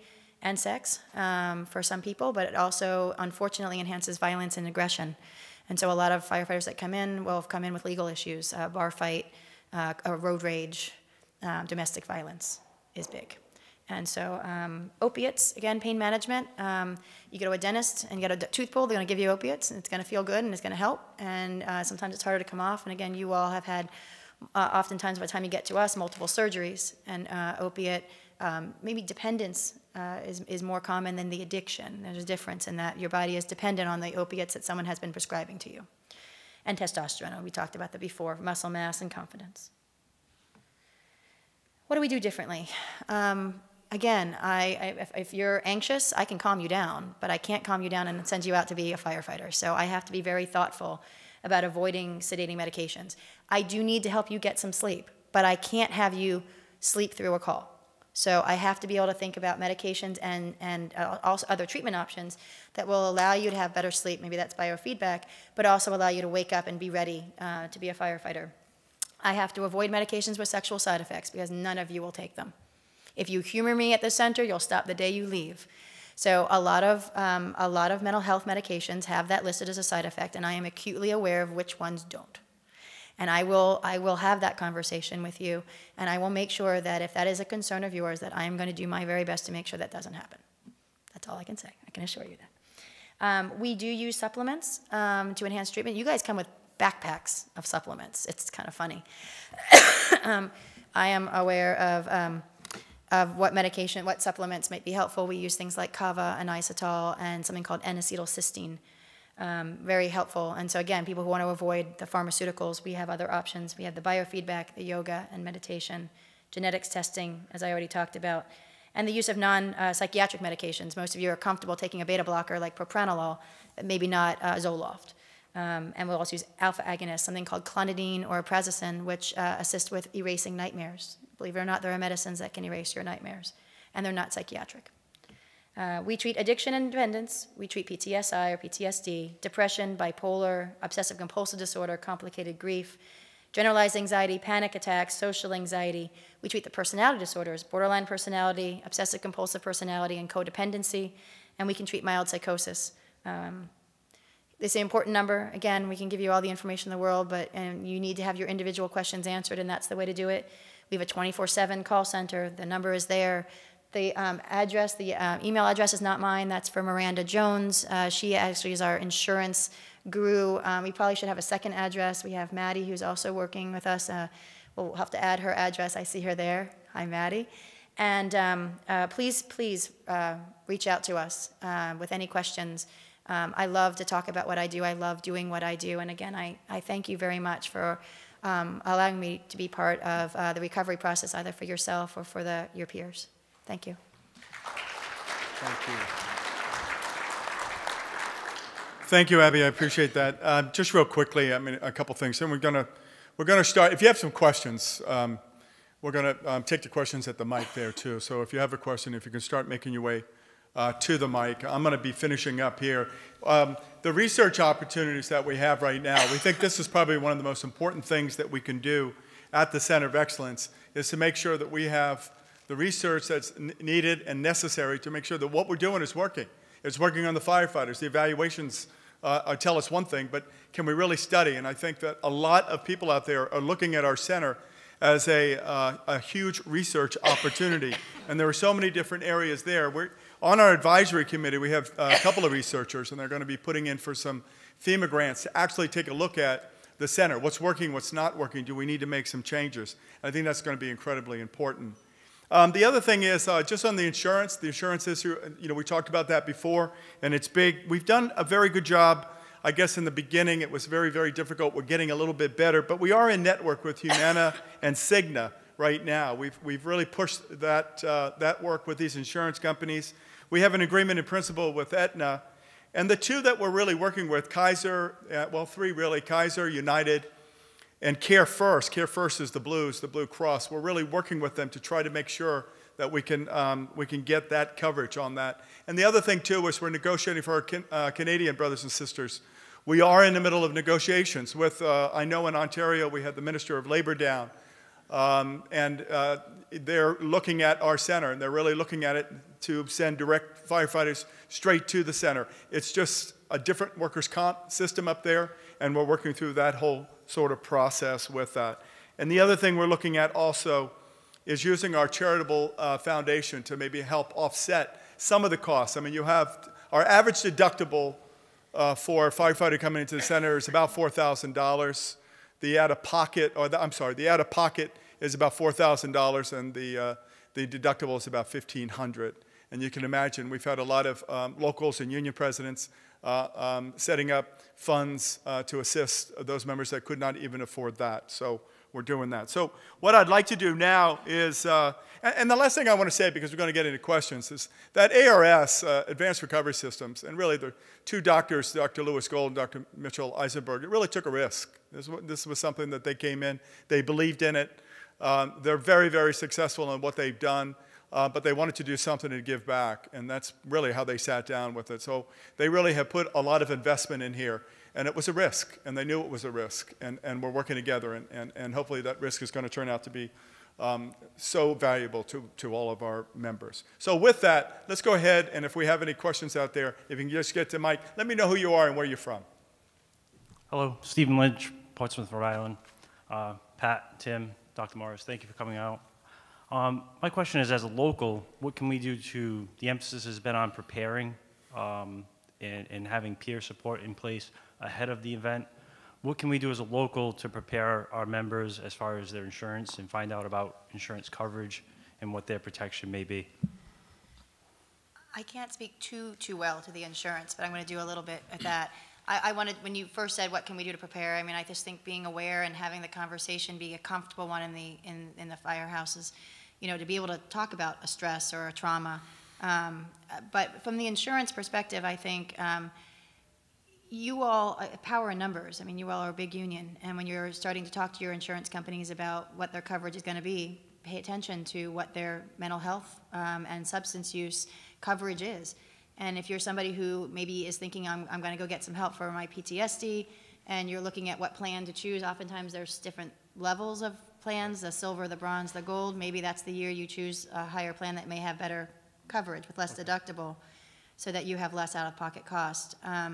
Certainly, you can talk to Miranda or Maddie. They come out to locals. It doesn't matter. It could be 10 people or 300 people, and they can talk to you about sort of, you know, what they know and how to prepare and how to get that started. I hope that I said that properly, Maddie. But we are very, very willing to sort of give guidance and to let you know what we know and what we've learned about working with the insurance companies. Excellent. Thank you. The next question.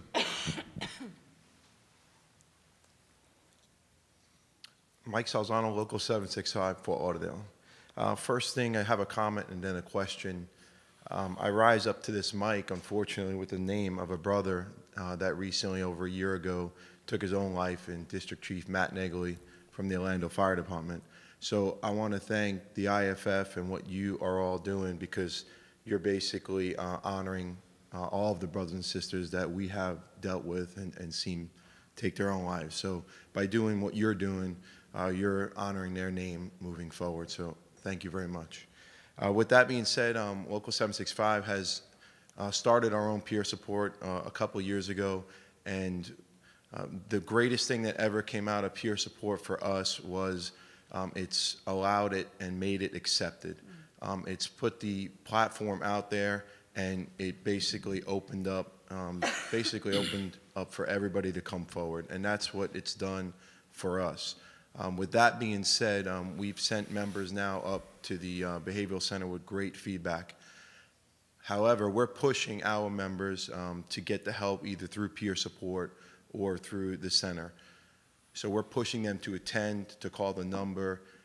What do we need to do, though, when they get back? We are not trained in that aspect. So I can push for them to go and get the help, but we need your help to know what to do when they get back. So if that's something that we can look for in the near future, that would help us. Thank you. Well, one of the things that I would say is that a significant piece of this is to address the stigma that's associated with substance use disorder and other behavioral health disorders. And that is something that everybody in the firefighting community can work on. We know that has been a significant issue, and simply going beyond the firefighting community also. We've worked in this field, I've been in this field for close to 35 years. The stigma is something that we all need to be addressing. This needs to a certain extent to be normalized. This is a part of our lives, and we need to be more accepting of this and more supporting, especially as people are coming back from treatment back into their communities. And I think that is something that everybody can do, and that to me is a huge step. I would also say celebrating their success with them is so huge. I think there's a lot of fear about going back and being looked at as weaker or being looked at as somebody who isn't going to be liked anymore. They're not going to want to go out with me anymore because I can't drink. I mean, really celebrating in that success, being part of that support for that person, treating them like you always have. But from the treatment perspective, from the medical perspective, making sure that they have the ability and the time to get to appointments, that there is some accommodation in the sense of being able to continue therapy or continue the treatment that they're doing. Just being that calm voice who accepts them for who they are and celebrates the progress. I mean, honestly, if you've seen someone who's come from the center, who went to the center and came home, they look different, as you said, they act different, they talk differently, and just being able to really celebrate with them because it feels good, and they need to know that you all see it in them too. The other thing we're doing too at the IFF, we put in for the last grant cycle, that was an excellent question too, because we get that all the time. We have people, a lot of times you have family, you have friends that are calling on behalf of the individual firefighter to get them. They need treatment. They're just not ready. They have to be pushed. And then when they return, what do I do? What am I responsible for? Am I do I have to do something different? Do I have to? And we actually sat down. We actually are going to put together a grant program. It's going to be called the Recovery Mentor. It's going to be an online where those firefighters that are back there when the firefighter comes back in, what are some of those areas that you need to be concerned with? What are some of the ones that you need to look out for? What are the boundaries too? You're not going to, there are some healthy boundaries, but we knew that sometimes people get a little bit panicky because they don't know how to treat the person once they come back, and they want to know, what do I do? What do I say? What don't I say? What are the triggers? What does he need to do? And along with a lot of it is just solid support. But when they come in, when a firefighter comes in, we automatically try to get that connection to who is that person back there that you're going to have. We don't like them to go and just go back and say, hey, I'm going to talk. No, who is it? Who's going to be that person that's going to really help you get through? Who do you have that social, and we've seen it, that social network to make it happen too. So I would also say sometimes when there's substance use disorder, sometimes it's just going to their house before they get home with their permission. And getting rid of the alcohol that they have hidden in certain places that they know that they could always find, or someone who's really struggled before they came with suicidal thoughts, making sure that you can tell them, I'll hold on to your guns. I'm not taking them away, they're yours. But until things get a little bit easier, let me be the person who holds on to those for you, or hold on to the bullets for you. Because I think those kind of realistic supports are important. Next question. Hi, my name's Adam Wood from San Francisco Local 798, and I had a question related to the issue of resilience and returning to work for people suffering from the post-traumatic stress injury. Just looking at the military model, it seems like most of those treatment programs are geared towards bringing the soldiers out of the military environment and reintegrating them into civilian life, not so much returning them to the front lines. Whereas that's what we're asking a lot of our members to do, to come back and potentially experience similar trauma or even worse than what they'd experienced in the past. And so I'm just wondering what the success has been in the short time that you've been operating the center with getting members treated and back to full duty even after experiencing that kind of trauma. So that's been something we have been very, very acutely aware of, like I said, the need for the resilience factor. I would say that if a firefighter wants to return to duty when they're done with our program, and most do, for most people, the job is the motivating force to getting treatment. that we've had very good success in getting people to get back. And sometimes that means, like I said, a transition plan. Do you start with a lighter duty? Do you start, to bring yourself back in to make sure that some of those things when you're challenged are still maintained? Some people, they go home, the next day they're on shift. We see that very, very often. And again, I think the important thing is the follow-up. It's not just what we have done. It's making sure that the resources are there for you when you go home to follow up on what we've been doing and to reinforce the resilience part of that. I think that is one of the biggest differences. The military has that chronic trauma issue, that fight or flight, the constant fight or flight. The difference is that most of the time, you're right, they're transitioning people home versus transitioning people back to the front. You guys are going back to the front, and I think that's where a lot of the research focus is going to be for us moving forward as well, is how do we make sure that what we're doing works when it comes to resilience and when it comes to going back to work as a healthy firefighter. So, great question. It was a good question. Next question, please. Cal Lindsay, Spokane Firefighters, Local 29. And you kind of alluded to it earlier, Doc, about local care providers, mental health care providers. If something's not quite to the center of excellence level yet, and it's coming out of our peer support program, and somebody does need help from a mental health provider, how can we in our locals vet our mental health professionals that we're going to be referring our members to?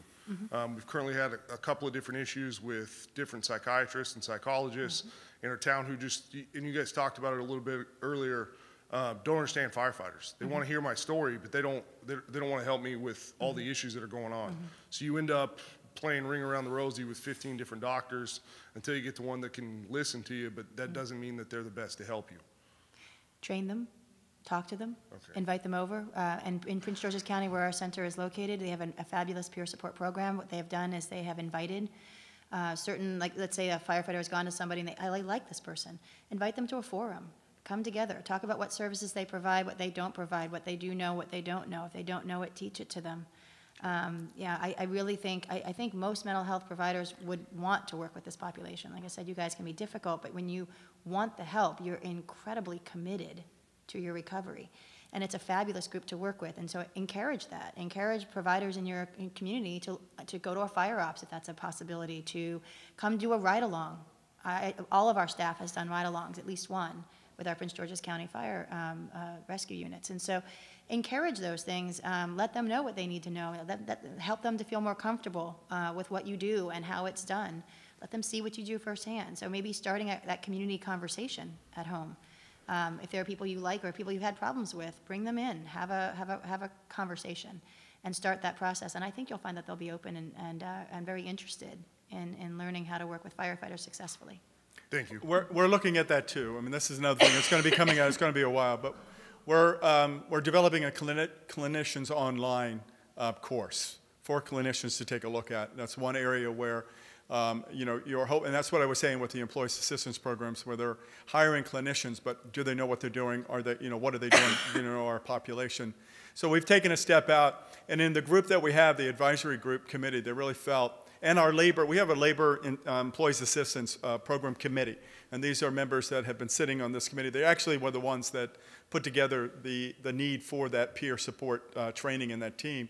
They looked at this, really said we need to train clinicians, or we need to get a course and have them go through that, but they need to be vetted, because you're right. Yeah. You send a firefighter to somebody and it's a bad experience, it's going to be very long before they'll go back to that kind of help again. So anyway, thank you for that. I encourage primary care as well. Again, those are who, for most people, are providing the antidepressant medications, the anti-anxiety medications, and the stimulants. So educating and helping primary care doctors who are working with firefighters, I think it's going to be so important. All right, thank you. Thank you. Next question. Joseph Wallace from Local 972 in Lubbock, Texas. Not necessarily, well, it is a question, but is there a resource or a poster that we can be directed to print off or order? Because I think having a hard copy at a station on a bulletin board, for those that obviously don't. She's raising her hand, and Maddie's offering to help. Go ahead, finish your question. Okay, yeah, that'd be great. There are a lot of people that, that sense of pride, they don't want to admit it, but they want to reach out on their own. I think that'd just be great to have that up on a bulletin board or something at every station. We have a booth here. Okay. Which will be open as long as everything is open today for the booths. There you can find printed brochures. You can also find, do you still have the magnets, Maddie? Uh-oh. Yeah, so if you get information, then Maddie or Miranda, right there, that person right there. All right. People who are on the webcast who aren't here in person, if you call the number or email Miranda Jones, who's on that slide, Okay. they can mail out a whole box of brochures, magnets. That'd be great. I don't want to take back 19 brochures or so. Sure. But They can thank be you. shipped, Yeah, I definitely. think it'd be great to have that at every Great. station in the nation. So. Yeah, All right. no. Thank you. Thank you. Hey, thank you. Listen, we're just going to start the wrap up. First thing I'd like to do is at the IFF, we have so many divisions that have been part of making this Center of Excellence and this relationship with ARS successful. And we have so many people there and really working on your behalf, making sure that we do what's right. For those sitting here, for those that are, if you're still listening or watching from a distance, you know, if you need help is not that far away.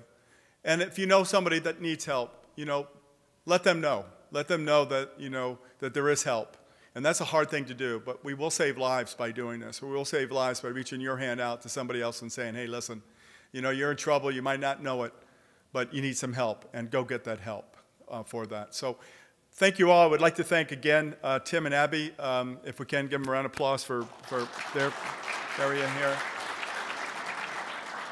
And I would like to really thank, you know, the General President's vision along with ARS's vision to do what we've done, and hopefully, if it's successful here, we can duplicate this around the country. So anyway, thank you. Have a good afternoon, and lunch is being served. And again, this is win the iPad if you do the evaluations, and you'll see it up there. Make sure you get on your app and you do that evaluation. Thank you all, and they're around here if you need to ask some questions too. Thank you.